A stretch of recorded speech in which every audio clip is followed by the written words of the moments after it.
people need to be taught respect, and there are rules. Sagging pants, whether it's Justin Bieber or no-name Derek around the way, walking around with your ass and your underwear showing is not okay. In fact, it comes from prison when they take away belts from the prisoner so that they can't make a weapon. And then it evolved into which role a prisoner would have during male-on-male prison sex. The one with the really low pants is a submissive one.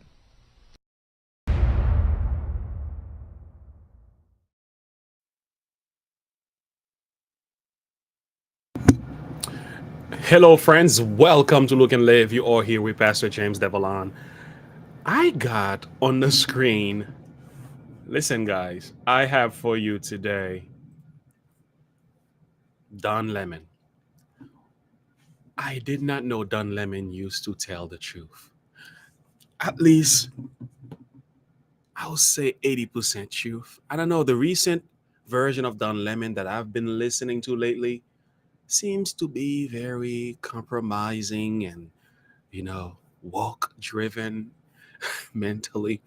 And some things you could tell he knows better, but he's holding back when he speaks. Every now and then he drops a little bomb, but for the most part, he seems to be more reserved. I found this video of Don Lemon saying it like it is. I mean, I know today there's no way you're gonna hear anybody says the stuff that Don Lemon was saying back then. This is a couple of years old, and I'm like, there's a lot of truth to what the man is saying here, and that needs to be heard and respected. I wonder what happened to this version of Don Lemon. By the way, if you happen to be new here, make sure you like and subscribe to the page. Click the bell icon for more. Let's get into this reaction video, friends. All right, give me a thumbs up as well.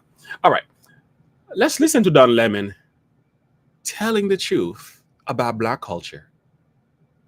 And I think as Black people, before we get offended, before we go into this victim mindset, before we get defensive, I will say this.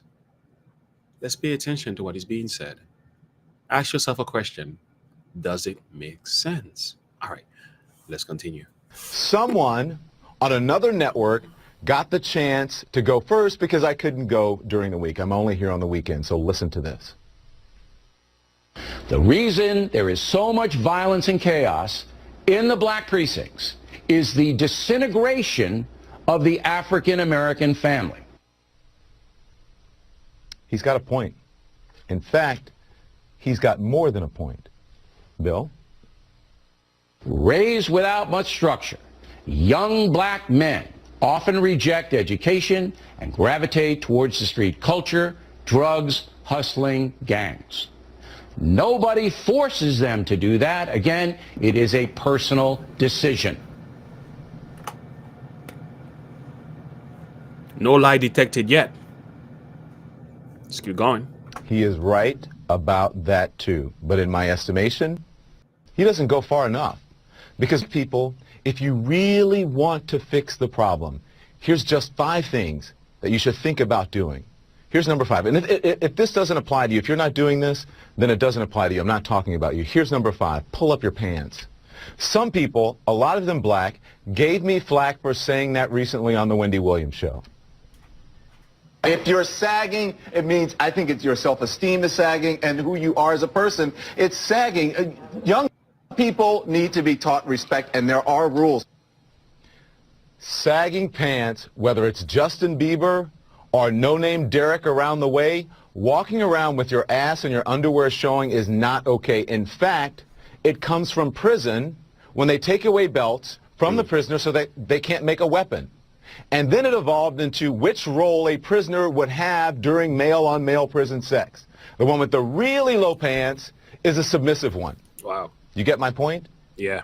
Number 4 now is the N-word.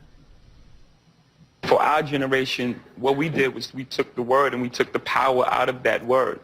We took this word and we made it into poetry. I understand poetic license, but consider this.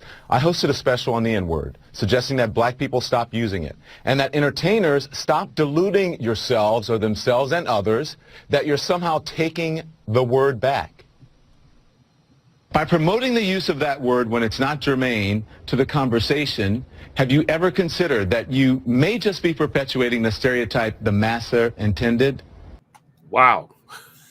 My Lord. Guys, whatever happened to this version of Don Lemon?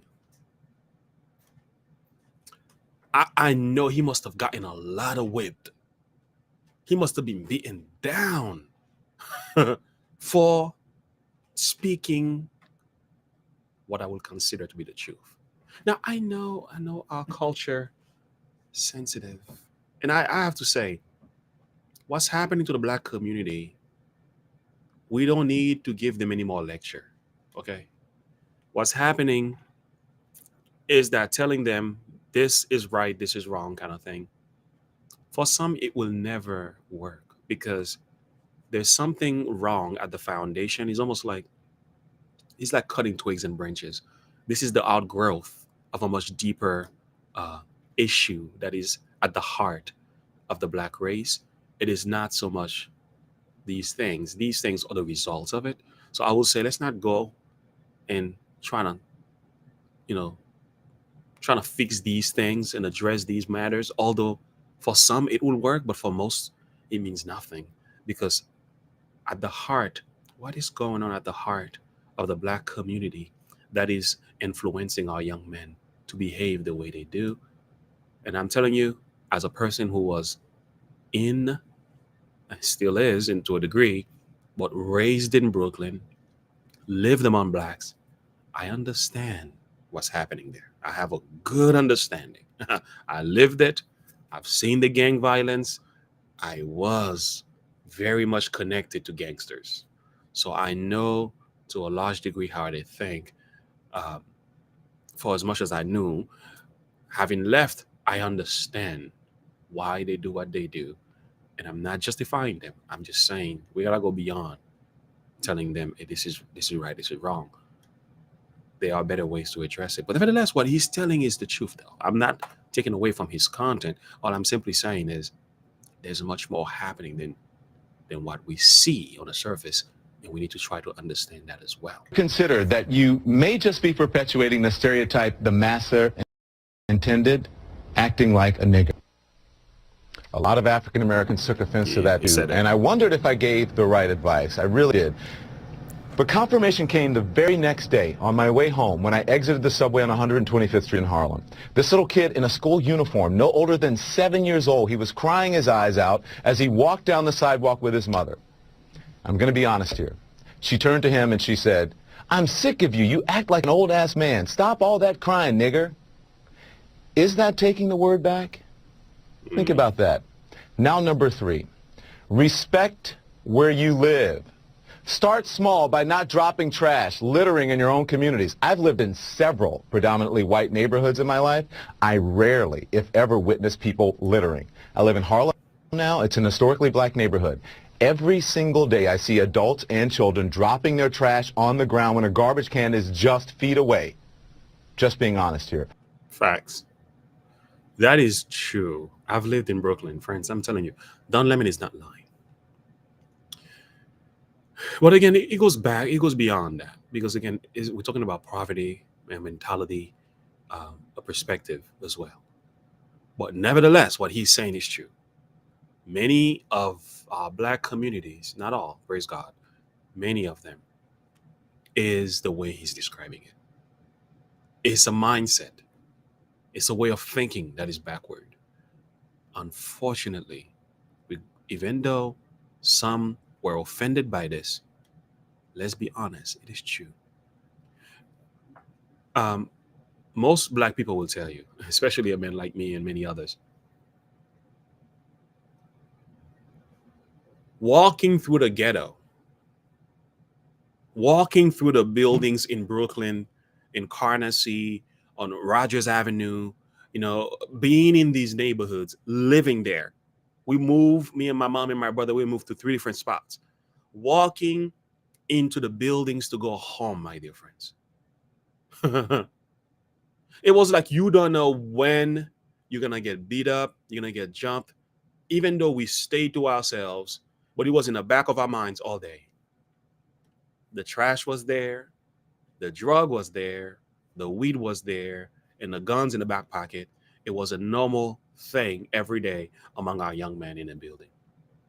And here we are, me and my brother coming from home from school, and you hear people fighting, cussing, yelling. Sometimes they're just chilling. Sometimes they're not doing anything bad.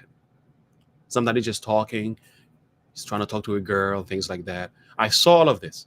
But what I saw also is persistent, this persistent. I saw more evil than good living in these areas. I ain't gonna lie. It was so prevalent. It was, I mean, you don't know what it's like to see somebody getting kicked and punched on the side of the road. And they call it a gang initiation. This was normal. So when you're raised in these places, you're watching this stuff, you're like, boy. And then you move out of these places. And I moved to Pennsylvania. I moved to a city in PA that is not even the best of the best. I came to visit one time. I said, I'm not going back to Brooklyn. Because I'm like, this is peaceful. I saw cows. I saw horses. You know how long I haven't seen that? I saw grass. I said, wow, grass is green. So seeing stuff like this, having moved away from that culture, has helped me to be the man that I am today. Friends, a lot of black people do the things that they do because it is cultural. They've adapted to the spirit of their environment. Manners. They are manners. They are literally the result of what they see and were brought up to see and think and feel. It has a lot to do with the hip hop culture as well. It has a lot to do with the broken home. It has a lot to do with the way these neighborhoods are put together, this building, the way they build, everything. There's a lot happening here that plays a role in the way that they think. It's not just they're bad people. If you take a lot of these youth out of these neighborhoods, you place them in decent neighborhoods, they will straighten their behaviors over time. I guarantee you they will change. But as long as they remain in that infested environment and thinking the way that they do, they present it with the same options over and over again. They're not given the opportunity to see other things happening. They need to see what success look like. They need to see what being a Christian look like. They need to see what it's mean to make things happen, to be a businessman. What they know is it's all about selling drugs. It's all about going after the girls. It's all about doing this. It's all about smoking and drinking and jumping out of school. They are literally infested with this every day. And when they go to the hip hop world for comfort or whatever, it is reinforced in their minds. And remember, they go back to a broken home where the father is absent. So all of that plays a factor in the mind of a black man, in the mind of the youth. They're not just evil kids, friends. I'm telling you, they do it because they are pushed. They are influenced. They don't know any better. They have not been given other options. They are bombarded with the evil. That's why many of them do it. Now, there are some, they are just rascal. I'm not gonna lie. You take them out of the hood, you take them out of the ghetto, they're still gonna do evil. Some people, you can take them out of Egypt, but you can't take Egypt out of them. It's just what it is. I know I'm going on a rant here. I'm gonna let him finish, but the point is, we need to understand this. For those of us who wanna talk about black people or this, black people or that, you need to actually understand what it means to live in the environment where blacks are brought up every day. Like, go and spend a couple years in Brooklyn. Now, Brooklyn is different. Go and find those places where blacks live and live there. Don't visit, live, rent, get a job, and catch the bus. Do that thing. Just do it on a day-to-day basis. Watch what happened to your perception. Watch what happened to your thinking. Now, if you're not prayerful, if you're not godly, I'm telling you, you will find yourself doing some very strange things. I mean, I came from Haiti, man. We had nothing. Our thinking was more like school. Living in Brooklyn, boy, I had my ears pierced. I was on my way to get my tattoos. I was ready to join the Crip, bro. But I don't even want to kill a fly. I can even kill a dog, but I don't even have those things in my heart naturally. But in that environment, sitting there long enough, oh, you start acting up. You start doing some crazy things. But I'm so glad I made a choice. I saw the door open. I said, I'm out. I left, went to school, became a Christian, and I went to college. And my life has changed ever since. I said I needed to leave the place. I needed to escape from the environment so that my perception could be changed. This is what's going on in these communities, and people need to understand that. For you to minister to them, you need to understand what's happening there, sympathize with them, and then rise them back up. And the thing is, a lot of people are not willing to do that. It's easy to get on camera. It's easy to do what the limit is doing. And I'm not saying the limit is wrong. It's easy to do this. That's easy. Easy to get on camera and say, stop, stop, just pontificate, pontificate, pontificate.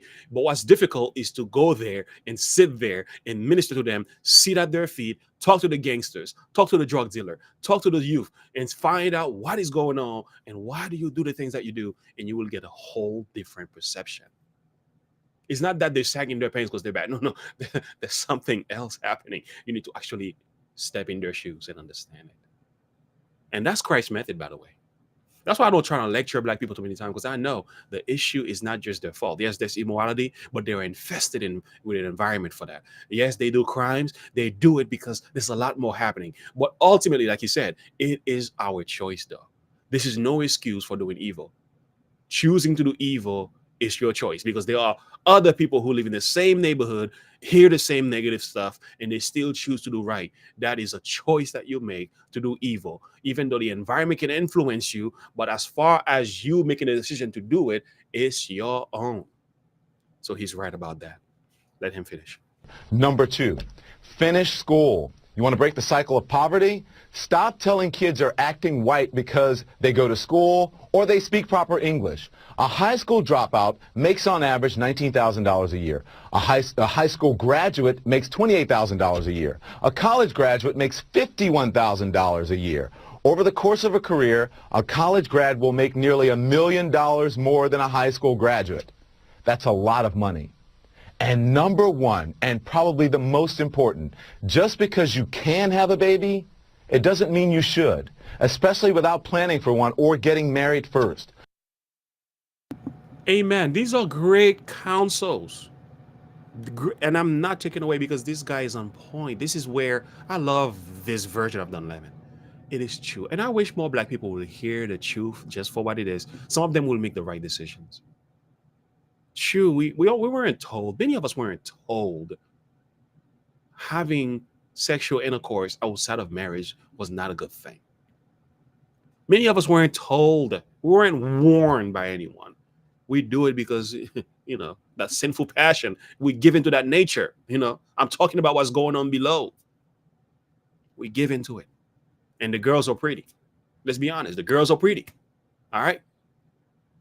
So I know what it means. I know what it means to go and get those Jordans so that you can keep up with the Joneses. But it's not really in your nature what you want to do. But unfortunately, you are pushed into this thinking, man. But the truth is, you should not be having children unless you have the ability to care for the kids. It's not a good thing for the culture, and it's hurting us. More than 72% of children in the African American community are born out of wedlock. That means absent fathers. And the studies show that lack of a male role model is an express train right to prison. And the cycle continues. So please, black folks, as I said, if this doesn't apply to you, I'm not talking to you. Pay attention to and think about what has been presented in recent history as acceptable behavior. Pay close attention to the hip-hop and rap culture that many of you embrace, a culture that glorifies everything I just mentioned, thug and reprehensible behavior, a culture that is making a lot of people rich, just not you, and it's not going to. The numbers of That is amazing. Say what you want to say. I'm not gonna add on to that. The hip-hop culture thing you just mentioned, 100% facts. 100% facts. And I did not realize how hip-hop had such a strong influence in my life. I'm telling you, I now I look back, I said, boy, it was hip-hop. Let's blame the rappers. Hey, got a visitor. So, and I'm not anti-rap. There's some rap that I think I will call the bright side of hip-hop, There's the dark version. I'm sorry. Go ahead. Should have gone to the bathroom before you came down. um. So anyway, it's just that we have to be careful how we choose our music. If it's glorifying sex, crime, and violence, come on, guys. Like, are you serious? Like, this is what's killing us. And what again?